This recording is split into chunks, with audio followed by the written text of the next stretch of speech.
छत्रपती संभाजीनगर शहरात उष्णतेने अक्षरशः कहर केलाय।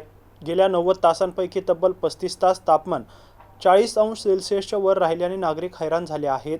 बुधवारी तर तापमानाने 40.8° उच्चांक गाठलाय। पुढील 2 दिवसही उष्णतेची लाट कायम राहणार असल्याचा अंदाज हवामान विभागाने व्यक्त केलाय। सकाळपासूनच वाढणारे तापमान, दुपारी अंगावर येणारे चटके आणि रात्रीही कमी न होणारी उकाड्यांची तीव्रता यामुळे जनजीवन विस्कळीत झाले आहे।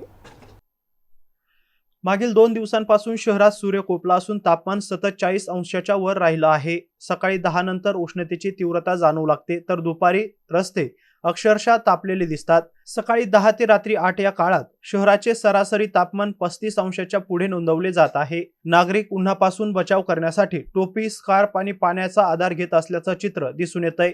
तर अनेक ठिकाणी छत्रीचा वापर करूनही उन्हापासून बचाव करत असल्याचं दिसून आलंय। पुढील 2 दिवस उष्णतेची लाट कायम राहण्याची शक्यता असल्याने प्रशासनाने नागरिकांना काळजी घेण्याचं आवाहन केलं आहे।